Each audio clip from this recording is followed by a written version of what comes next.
Hello বন্ধুরা, সুপ্রভাত। ভিডিওর প্রথমেই জানাই তোমাদেরকে শুভ নববর্ষ। আশা করছি সবাই খুব ভালো আছো, আমিও খুব ভালো আছি।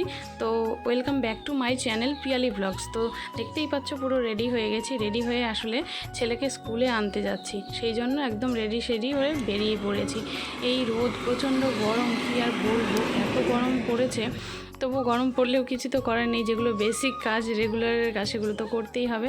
যাই হোক, ছেলের স্কুলে যাওয়ার সময়, যখন স্কুলে গেছিলো তখন তোমাদের দাদাভাই স্কুলে দিয়ে এসেছিলো। তো এখন আমি আনতে গেলাম, ও তো স্কুলে চলে গেছে, ওই জন্য আমি ছেলেকে নিতে এসছি আর কি। আর ছেলেও দেখো প্রচণ্ড রোদে, ও তাকাতে পারছে না রোদের দিকে, বলছে মা প্রচণ্ড গরম, প্রচণ্ড রোদ। যাই হোক, এই ভিডিওটা কিন্তু নববর্ষের দিনের নয়, নববর্ষের আগের দিন, মানে যেদিন চড়ক ছিল সেই দিনের ভিডিও। সব সময় তো সময় পেয়ে উঠি না যে ভিডিও এডিটিং করে ভিডিওটা দেবো, সেটা হয়ে ওঠে না। ওই জন্য যখন সময় পাই তখন হয়তো একটুখানি এডিটিং করে রাখি। তো যাই হোক, তোমরা সঙ্গ দিলে অবশ্যই এই ভিডিওগুলো আমি সুন্দরভাবে করতে পারবো, আর এই ভিডিওগুলোও তোমাদের সুন্দর লাগবে অবশ্যই, যদি তোমরা ভালোবাসো এবং সঙ্গ দাও। তো যাই হোক, ছেলেকে নিয়ে রীতিমতো বেরিয়ে পড়লাম। আর বাড়িতে এসে এই দেখো ঠান্ডা জল নিয়ে, ঠান্ডা গরম জল একদম পুরো ফ্রিজ থেকে বের করে, ঠান্ডা জলটা আমরা একটু কমই খাই, তো ঠান্ডা গরম জল মিশিয়ে একটু খেয়ে নিলাম। তারপরে একটুখানি বিশ্রাম নিয়ে, মানে বসে, তারপরে স্নান করতে চলে গেলাম। সকালবেলা একবার গা ধুয়ে নিই, আর মানে গরমের দিন কি বলবো, 2বার 3বার 4বার যতবার ইচ্ছা ততবার হয়ে যায়। যাই হোক, স্নান দান করে এবার পুজোর কাজ করব। সকালবেলায় পুজোটা দেওয়া হয়ে ওঠে না, কারণ তোমাদের দাদাভাই স্কুলে যায়, আমার ছেলে স্কুলে যায়, এই সমস্ত ওদের রান্না বান্না, ওদের টিফিন জোগাড় করা, এগুলো সমস্ত করে না আমি ওই সময়টা পেয়ে উঠি না যে আমি আবার স্নান পুজো মানে এইদিকে দেবো, মানে এইদিকে নজরটা দেবো, সেটা হয়ে ওঠে না। একসাথে কত কাজ করব বলো। যাই হোক, এখন স্নান করে পুজো দেওয়ার জন্য ফুল তুলে নিলাম দুপুরবেলা, তো যার জন্য ফুলগুলো একদম কেমন একটা শুকিয়ে যাওয়ার মতো, মানে ঠুটো হয়ে যাওয়ার মতো হয়ে গেছে।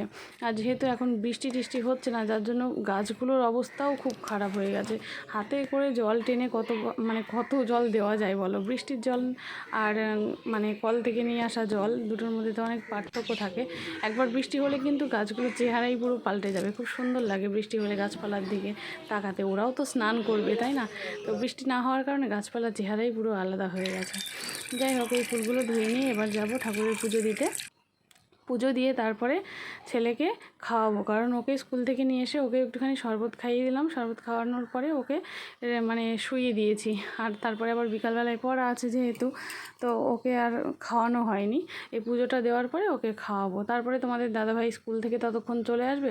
ও আবার ঠান্ডা মানে কোল্ড ড্রিঙ্কস বা দেখা গেল ঠান্ডা জল, এগুলো খুব একটা বেশি পছন্দ করে না, খায় না বললেই চলে। ফ্রিজের জল তো একদম গরমের সময়, যত গরমই পড়ুক, ফ্রিজের জল ও খেতেই যায় না। মানে ওর একটু ঠান্ডার সমস্যা আছে, ঠান্ডা লাগার সমস্যা আছে, ওই জন্য ও এই এত গরমে ওরকম ধরনের জিনিস খেতে চায় না। ওকে নর্মালি তোমাদের মানে গ্লুকন-ডি, জলে গুলে গ্লুকন-ডি, বা হয়তো নুন চিনির শরবত, লেবুর শরবত, বা দেখা গেল বেলের শরবত, এই নর্মাল জিনিসগুলোই ও খায়, মানে যেটাকে বলে প্রাকৃতিক জিনিস। আমরা মাঝে মাঝে কৃত্রিম জিনিসও খেয়ে ফেলি, কিন্তু ও প্রাকৃতিক জিনিসই খেতে পছন্দ করে, এরকম ধরনের জিনিস। যাই হোক, তো আমার সমস্ত কাজ কমপ্লিট হলো। এবার ছেলেটাকে খাইয়ে দেবো, তারপর একটু ওকে ঘুম পাড়িয়ে দেবো। ওর আবার বিকালবেলায় পড়া আছে। এইটুকুনি বাচ্চা, এই যে সময়টা আমরা কাটাচ্ছি, এটা পুরোপুরি কম্পিটিশনের সময়, যার জন্য না এইটুকু বাচ্চার উপরেও অনেক চাপ সৃষ্টি করা হয়ে যায়। কী আর বলবো, কোনো ভাষা নেই। আমরা যখন পড়াশোনা করেছিলাম আমাদের এত চাপ ছিল না, মানে প্রায় 1-এ উঠেছি, সেই সময়ও অ আ তারপরে ক খ এগুলো আমরা পড়েছি। আর এখন এদের তো পুরো 2.5 বছর থেকেই নার্সারিতে ভর্তি, এখান থেকেই সমস্ত শিখিয়ে দিতে হয়, ব্রেনে অতিরিক্ত চাপ দেওয়া হয়, তাই না। ওই যে না করালে তো পিছিয়ে পড়বে সময় অনুযায়ী, ওই যে বললাম কম্পিটিশনের যুগ, যার জন্য কিছু করার থাকে না। যাই হোক, তারপরে ছেলেকে দেখো খাবার খাওয়াতেও বসে পড়েছি। ও খাওয়া দাওয়া করতে বসেছে, তখনই আবার তোমাদের দাদাভাই চলে এসছে। মানে আমিও সারাদিনে সকাল থেকে খুব একটা কিছু বিশ্রাম পাই না, তো যার জন্য তোমাদেরকে আমি আমার এই যে ইউটিউব চ্যানেল আছে, সেখানে আমি সবসময় তোমাদেরকে বলি রেগুলার ভিডিও দেবো। তোমরা বলো যে ভাই রেগুলার ভিডিও দাও, ছোটো হলেও দাও, কিন্তু হয়ে ওঠে না। আমার সত্যিই বলছি, হয়ে ওঠে না। আমি বারবার তোমাদেরকে কথা দিই যে হ্যাঁ রেগুলার ভিডিও দেবো, কিন্তু সেটা আর হয়ে ওঠে না। আর সারা ভিডিও যদিও আমি করে রেখে দিই, কিন্তু এডিটিং করার সময় পাই না, বা সারাদিন পরে যখন নিজের জন্য একটুখানি সময় বার করি, সেই সময় না মনে হয় কি বিশ্রাম নিই, আর কাজ করতে ভালো লাগছে লাগছে না। যাই হোক, এই দেখো আমি আবার বেলের শরবত নিয়ে বসে পড়েছি। বেলের শরবতও আমার কমপ্লিট, তোমাদের দাদাভাইকে দিয়ে দেবো। আর আজকের ভিডিওটা এই পর্যন্ত। ভিডিওটা তোমাদের কেমন লাগলো কমেন্ট করে জানাতে একদম ভুলো না।